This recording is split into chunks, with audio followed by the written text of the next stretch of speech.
Pekný podvečer. Vítam vás na dnešnom zasadaní obecného zastupiteľstva v Hamuliakove. Vítam dámy poslankyne, pánov poslancov, pani právnu zástupkyňu a pani zapisovateľku. Upozorňujem, že zo zasadnutia obecného zastupiteľstva sa bude vyhotovovať obrazový a zvukový záznam, ktorý bude ukladaný a verejne dostupný.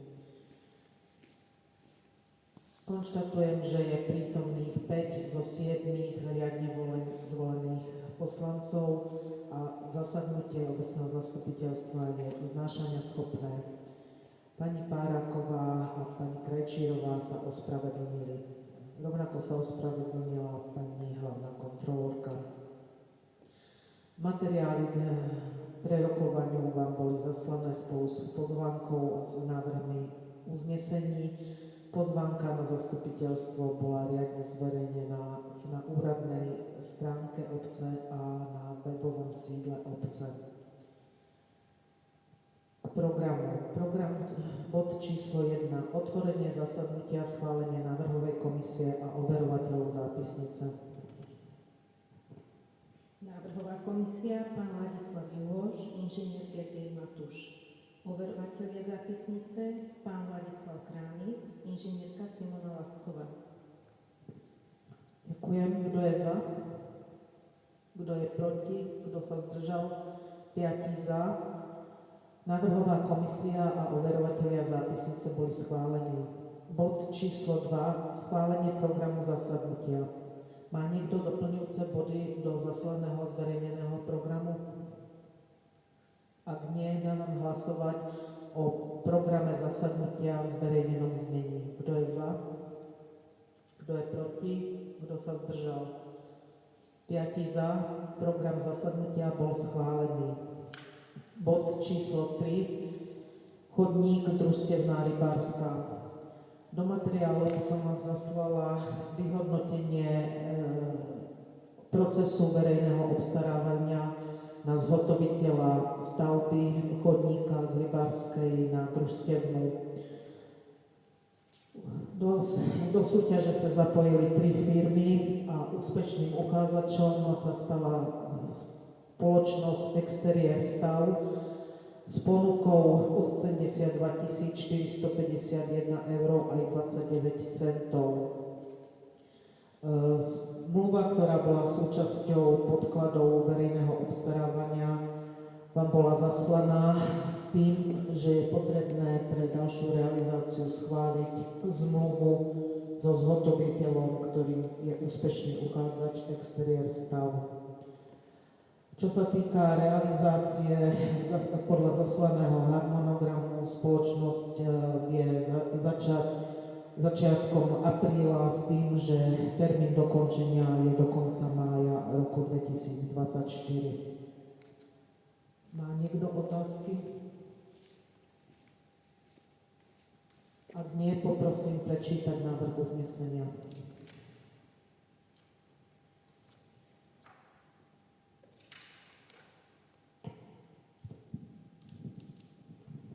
Uznesenie číslo 4/2024 k bodu číslo 3 chodník Družstevná Rybárska.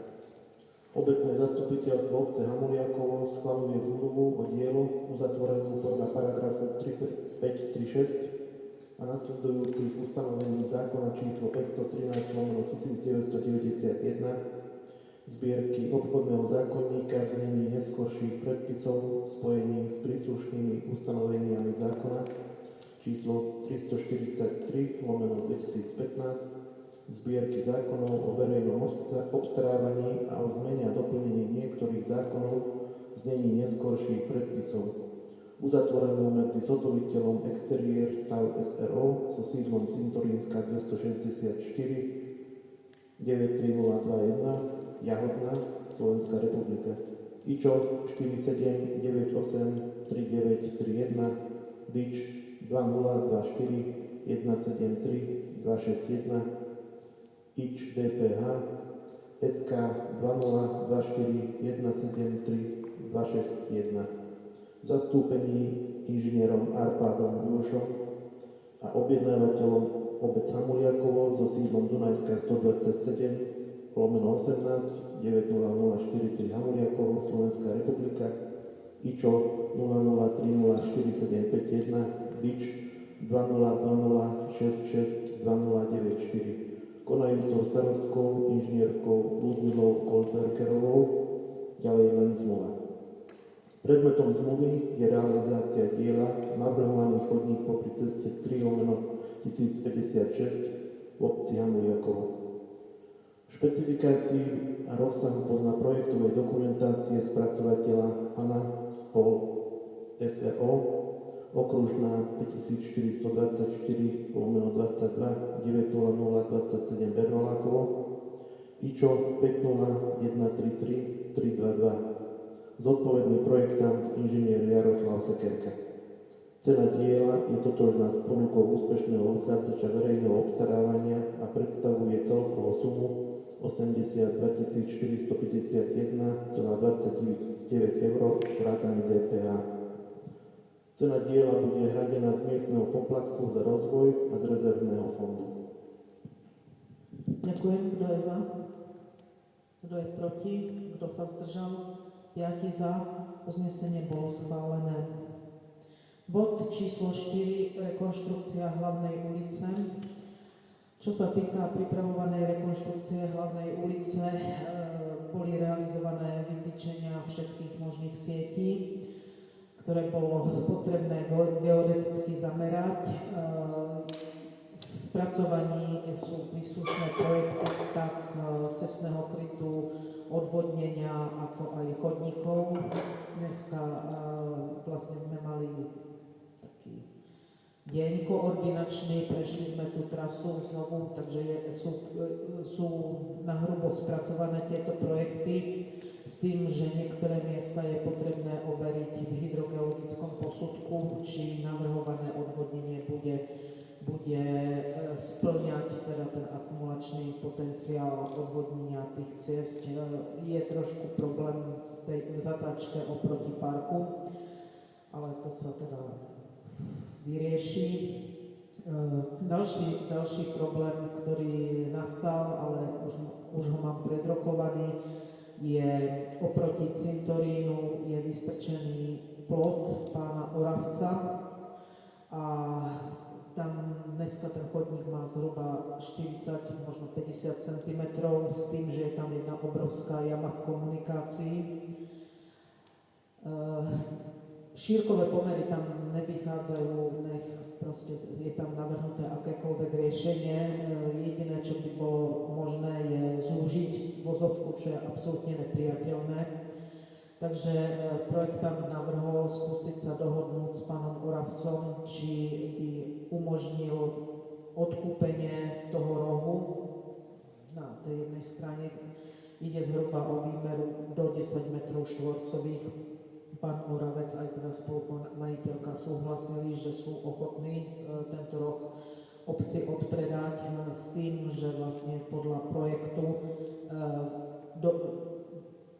bude návrh odčlenenia tých 10 metrov štvorcových pozemku a tým pádom bude možné tam vyriešiť tak chodník v šírke, ako aj prechodcov, ktorý tam je potrebný vlastne na prechod smerom k cintorínu, pretože šírkové pomery toho chodníka ďalej nám už neumožňujú proste rozšírenie tam, čo je ten dom, taký ten veľký, tak tam ten pozemok je v poriadku a tam skutočne dostáva len 50 cm, takže jediné možné riešenie toho rohu je vlastne odkúpenie tej parcely, čo teda na základe toho projektu bude pripravené asi do ďalšieho alebo od ďalšieho zastupiteľstva potom. Náklady, ktoré teda vznikajú v súvislosti nielen teda s projektovou dokumentáciou, ale aj teda s geometrickým zameraním, vytýčením sietí nie sú malé. Ja som ich predbežne nacenila niekde okolo 25 000 eur a tým, že potrebujeme tieto náklady hradiť a pani ekonomka ich potrebuje zaradiť do určitej kapitoly, tak vás žiadam o súhlasenie uznesenia o tom, odkiaľ budú tieto náklady hradené, a síce by to bolo z rezervného fondu, kde sme do rozpočtu zapojili 140 000 a tým, že na tento chodník v predchádzajúcom sa vyčerpá 82 000, tak je tam priestor na pokrytie týchto nákladov. Má niekto otázku k tomuto bodu? Ak nie, poprosím o prečítanie návrhu uznesenia. Uznesenie číslo 5/2024 k bodu 4 rekonštrukcia hlavnej ulice.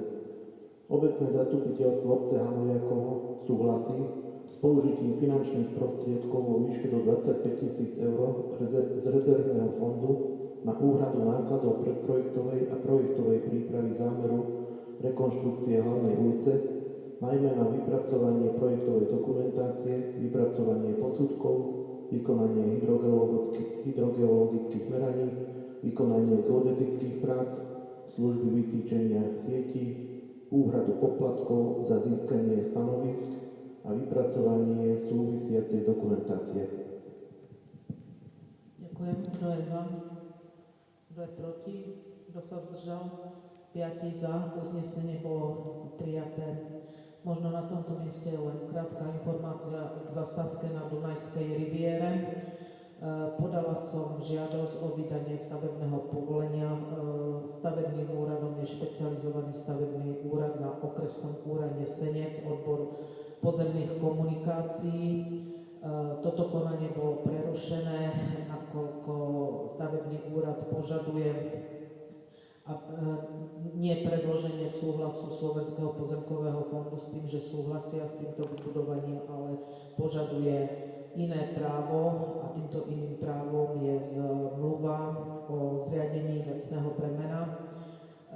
Tam bolo potrebné k tejto žiadosti pripraviť dokumentáciu, ktorú sme pripravili. Čakala som asi 14 dní na vypracovaní znaleckého posudku, ktorá je teda povinná príloha tejto žiadosti.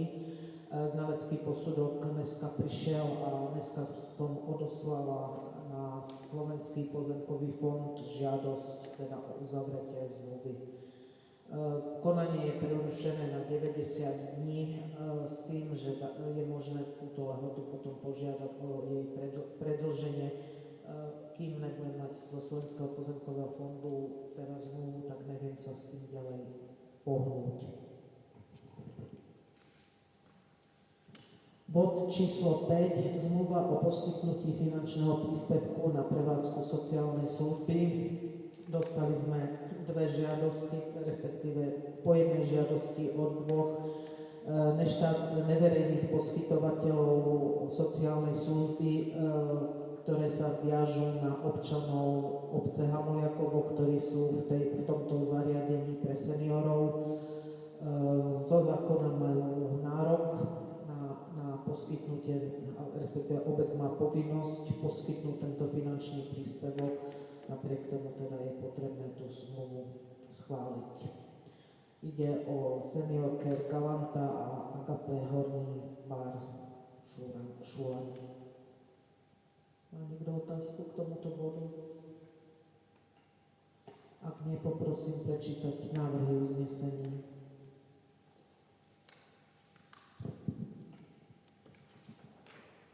Uznesenie číslo 6/2024 k bodu 5. Zmluva o poskytnutí finančného príspevku na prevádzku sociálnej služby. Obecné zastupiteľstvo obce Hamuliakovo schvaľuje zmluvu o poskytnutí finančného príspevku na prevádzku sociálnej služby uzatvorenú medzi obcov Hamuliakovo, Dunajská 127/18 90043 Hamuliakovo, IČO 00304751, konajúcou starostkou inžinierkou Ľudmilou Goldbergerovou a prijímateľom Senior Care Galanta, nezisková organizácia, Ocka 2378/85 92401 Galanta, IČO 5090769 v zastúpení riaditeľom organizácie inžinierom Milanom Halomy, predmetom ktorej je poskytnutie finančného príspevku určeného podľa ustanovenia paragrafu 77 odsek 1 a odsek 2 zákona o sociálnych službách pre klienta s trvalým pobytom v Hanuliakove vo výške 1 200 eur za obdobie od 1.1.2024 do 31.12.2024. Kto je za? Kto je proti? Kto sa zdržal? 5 za. Uznesenie bolo schválené.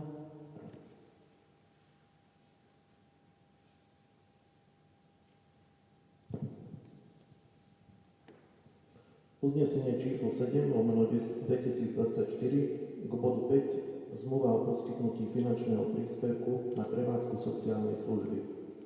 Obecné zastupiteľstvo obce Hanuliakovo schvaľuje zmluvu o poskytnutí finančného príspevku na prevádzku sociálnej služby uzatvorenú medzi obcou Hanuliakovo, Dunajská 127/18 900443 Hanuliakovo, IČO 00304751, konajúcou starostkou inžinierkou Ludmilou Goldbergerovou a prijímateľom Agape Horný bar, nezisková organizácia 93033 Horný bar, Šulany 500. IČO 53070097 v zastúpení štatutárnym zástupcom organizácie inžinierkou Adriana Škriniarová, MBA, predmetom ktorej je poskytnutie finančného príspevku určeného podľa ustanovenia paragrafu 77 odsek 1 a odsek 2 zákona o sociálnych službách pre klienta s trvalým pobytom v Hanuliakove vo výške 1200 eur za obdobie od 1.1.2024 do 31.12.2024. Ďakujem. Kto je za? Kto je proti? Kto sa zdržal? 5 za. Uznesenie bolo schválené. Bod číslo 6. Investičné zámery, obchodná vybavenosť. Do materiálov som vám zaslala 2 investičné zámery súkromných spoločností. Ide v prvom rade o zámer OC Hanuliakovo, ktoré by mal obsahovať nákupné centrum a retailovú s potravinovým teda reťazcom plus retailovú časť, v ktorej by mala byť umiestnená obchodná vybavenosť spočívajúca v lekárni, pekárni, drogerii a nejakého detského útiku s kaviarňou. K tomuto zámeru prebehli na obecnom úrade viaceré stretnutia so zástupcom stavebnej komisie inžinierkou Párakovou, následne to aj komunikovala s komisiou. Následne boli teda aj stretnutia, čo sa týka stavebného úradu, kde doľaďovali určité regulatívy. Dneska teda ten projekt vyzerá tak, že je pred vydaním územného rozhodnutia. Druhým zámerom je zámer spoločnosti Palapark, ktorý by sa mal týkať obchodnej vybavenosti určenej na prenájom. Zájemca Palapark rokovali s iným reťazcom. Zaslali vám materiály s tým, že stavebná komisia posúdila tento zámer. Zápis komisie ste dostali, boli tam prepočítané určité parametre, boli tam navrhnuté určité podmienky, ktoré navrhuje komisia zapracovať do tohto zámeru s tým, že obidva zámery sa berú na vedomie. Máte otázku? Nech sa páči. Ja som chcel vedieť, že oni majú takýto zámer. My sme tu proti rozšíreniu čističi odpadových vôd, kde môžu vyvážať len 6 žúb. To nie je kvôli tomu. To nie je kvôli tomu, že by vlastne v tých kadiach alebo v tých nádržiach na tej čističke z tej žumpy tiekali, zabíjali vlastne tie baktérie. To je kvôli tomu, že tá čistička je strašne preťažená a nezmestí sa to tam.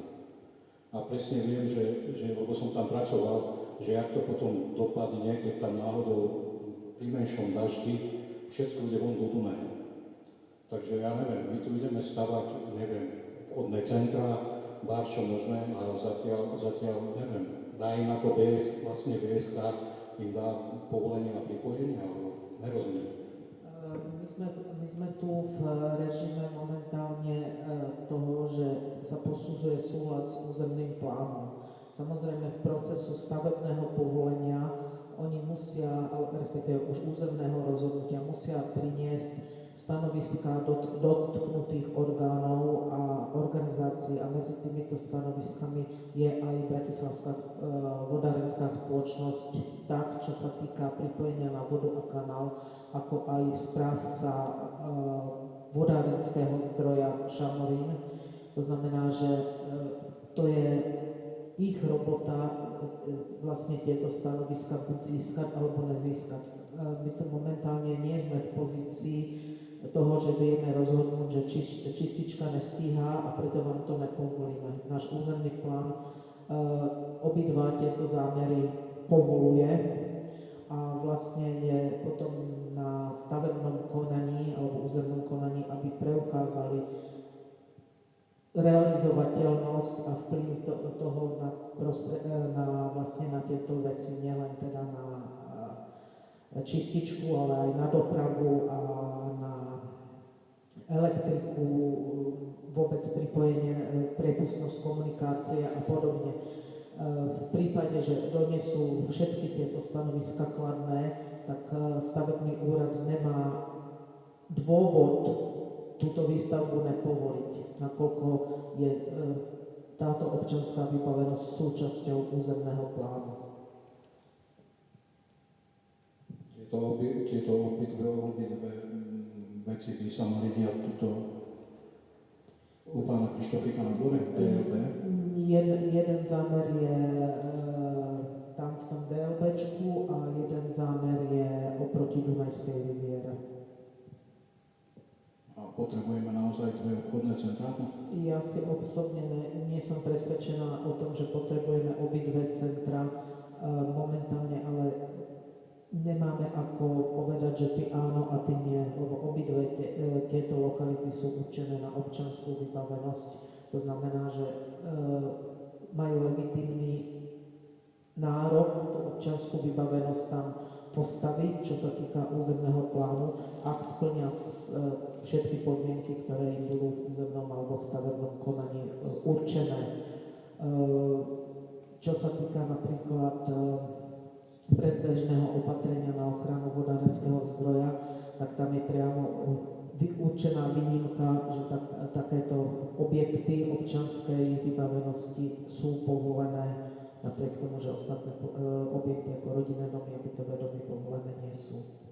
Je to zaujímavé, nie? Tak bude tam parkovať milión aut, sme v ochrane 2. stupňa vodného zdroja a budeme mať tam milión ľudí, milión aut.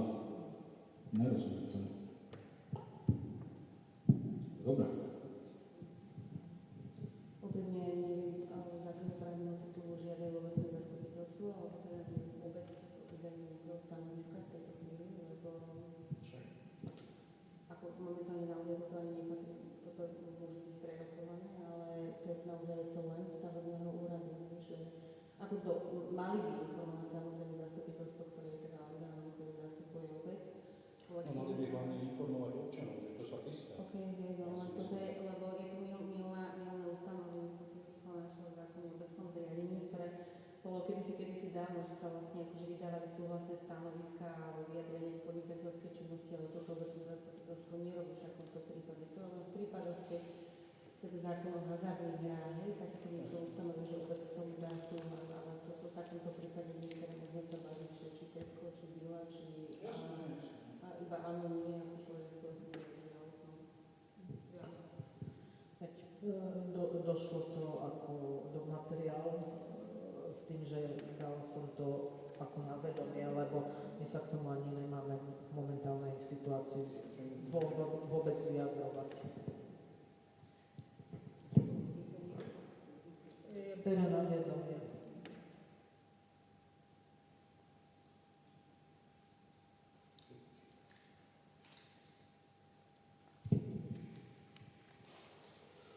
Uznesenie číslo 8/2024 k bodu 6 investičné zámery obchodná vybavenosť. Obecné zastupiteľstvo obce Hanuliakovo berie na vedomie investičný zámer OC Hanuliakovo predložený spoločnosťou OC Hanuliakovo SRO. Ďakujem, kto je za. Kto je proti? Kto sa zdržal? 4 za, 1 sa zdržal. Uznesenie bolo prijaté.